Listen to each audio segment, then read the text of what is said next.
Hello and welcome to another edition of Motor Cars Enthusiasts. Well, as usual, got a lot of stuff to talk about, so let's get right to it. First up on the list, Chevrolet Volt's in the news. It's a lot of pundits and a lot of automotive industry analysts have actually been barking about over the past several months, is that EVs and hybrids have been taking somewhat of a drop in sales. A lot of talk if they were plateauing a little bit. Well, the manufacturers went in after those poor sales numbers they got early in the year and actually put a bunch of rebates. Now General Motors is getting in on it. The Chevrolet Volt will get a $4,000 rebate, so there's no better time right now than to get an EV, a hybrid, or anything like that if you're in the market for such a vehicle. Now, we've seen some upticks in the numbers of vehicles as far as being sold, so it's actually starting to come back just a tiny bit. But for General Motors here, they've got quite a bit on the lot. Now, when you talk about how many cars are on a lot, as far as how much that they have to sell, they talk about days of inventory. And you want somewhere in between about 50 and 75 days of inventory. Well, apparently General Motors has 140 days of inventory when it comes to the Chevrolet Volt. So they need to get rid of some of these very quickly. So $4,000 rebate, not a bad deal if you were ever thinking about getting you a Volt. Next up on the list, well, the rumors were true. TVR will make its triumphant return very soon, and we found out the name of the brand new owner. It's this fellow, which is by the name of Les Edgar. Mr. Edgar actually was a electronics engineer, a business software production manager, and he also did some work, at least in the video game industry. Back in 1987, him and another fella, this guy, if you know anything about video games, you probably know this guy. This is Peter Molyneux. Now, these guys actually started up a production company called Bullfrog Productions. Now, Bullfrog Productions was in for a while, and then EA Sports, or EA Electronic Arts, that is, came in, and they kind of hooked up with them for a while, and then EA kind of absorbed Bullfrog Productions and bought these two out. Now, Peter Molyneux went on to be with EA Sports for a while, and then actually continued on in the video game industry.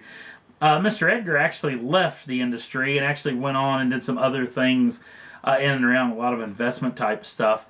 And apparently he was looking at a shot at going to Le Mans with Aston Martin. Going to take an Aston Martin to Le Mans to race a 24-hour race, but now he owns an automobile manufacturer. And the best part about this whole thing is he is British. So TVR is 100% British again. So can't wait to see what they're going to come up with. Or even if they build the old lineup of automobiles, there may be enough parts to start production of those vehicles very soon. And we'll keep you in the loop of what comes of this in the future. Next up on the list, Ford's in the news. The brand new Ford Mustang is going to be losing a nameplate. The vehicle that's going to be coming out in 2015 that we haven't really at least laid perfect eyes on, as there's been a lot of test mules floating around with heavily camouflaged. So no real word on what this car looked like. It may look like this, it may not. But one thing that it will not say ever on this car, at least not from 2015 onward, according to Ford, and this was actually coming from Road and Track, is Shelby. Shelby will no longer be on the automobile at all. No real for certain if the GT500 will be making its return, but there's talk that they're going to bring back the Cobra name and the SVT moniker when it comes to their high-performance automobiles. And we've already seen SVT working with the Fiesta, working with the Focus, and also working with the F-150 with the Raptor and the ST versions of the Fiesta and Focus. So SVT will be making its return, at least on the side of a Ford Mustang, and it will be called the Cobra. No Shelby from now on. Next up on the list, well, got to give some props up to this guy, A.J. Allmendinger. Talked about him a lot last year as he had a little bit of a drug issue with NASCAR and actually got kicked out of the sport and fired from the race team that he was a part of. Well, he got himself clean, whatever he was on or whatever he was involved in, which may have not been illegal drugs at all. No real word on what exactly it was. Got himself clean, got himself through the NASCAR drug program, which got him reinstated with a NASCAR license, and then his owner, which is Roger Penske, actually came in and in good faith put him in an IndyCar, an IZOD IndyCar, for do some testing work. Actually did well enough. They put him in several races and actually ended up at the Indianapolis 500. Ran one race before the 500, ran the 500, qualified very well. In fact, one of the fastest Penske cars there at the Yard of Bricks. And this particular vehicle, if it weren't for a little issue, a seatbelt issue that they actually had come loose during the race, may have had a shot at winning this thing. Actually finished 7th overall. Hugely impressive for a team that didn't even run the whole year. Only ran one race before the 500. Now, they did end up going to Belle Isle up in Detroit. Ran 2 races in 2 days, and he ended up crashing out of both of them. But still, not too shabby when it comes to this deal. And now, apparently, he's going to make his return to NASCAR later this year. And a team, the 47 team, that actually driven by Bobby Labonte, is having a little bit of an issue trying to get the team up and rolling as far as performance-wise. They want to bring in a second opinion, so they're going to bring in Allmendinger, and Mr. Labonte and Mr. Allmendinger will share that ride through the rest of the year, and they're going to look for a little bit of extra feedback when it comes to that automobile, trying to make it a little bit faster. So he's going to make his return to the Cup Series after getting kicked out. Pretty impressive, and attaboy AJ, we're really proud of you over here at Motorcars. Next up on the list, Canada's in the news, and the United States in the news, as Canada is going to be adopting the emission standards that the United States uses. Now, we're going to start to hopefully see this a lot more and more as we move forward.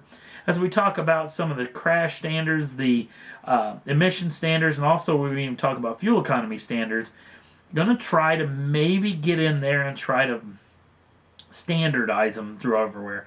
Especially when you talk about NHTSA and Euro NCAP. As you get the European markets and the American markets as far as the crash standards to get all the same, you can build the same car and then sell it anywhere around the world, which is going to make automobiles less expensive to build and less expensive to purchase when it comes down to what we buy right from the showroom floor. So we'll see what comes of this in the future, but at least a good start. Canada will be adopting emission standards that we have in the United States. Last up on the list, we're going to talk about tires.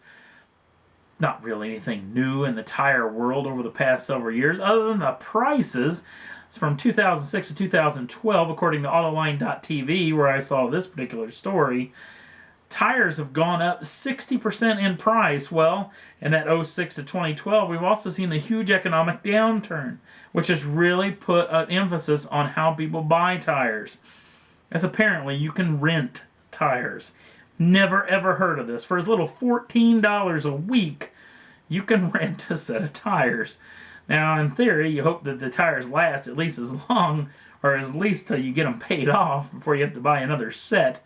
But I've never ever heard of such a thing. I think I would go the used tire route before I would rent a set of tires. But apparently it's a real deal. So, just bizarre. I just couldn't wait to talk about that because it's just the strangest story I've had all year.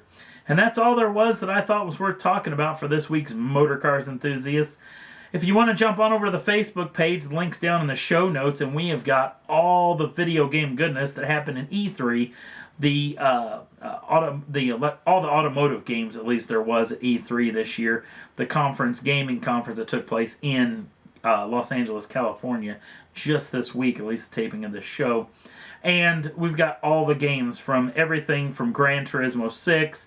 There was some new games out there, Drive Club, The Crew. There was a couple other games that were pretty doggone slick. New Need for Speed game, which is pretty cool looking. Along with the brand new trailers for the new Need for Speed movie that'll be coming out soon.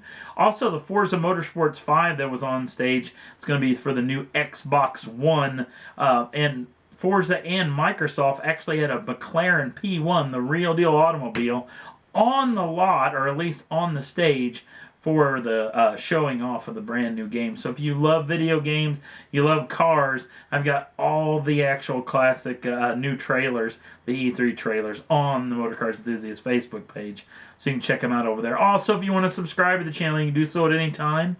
Get the new dibs on the new shows as soon as they come out. Thanks for watching.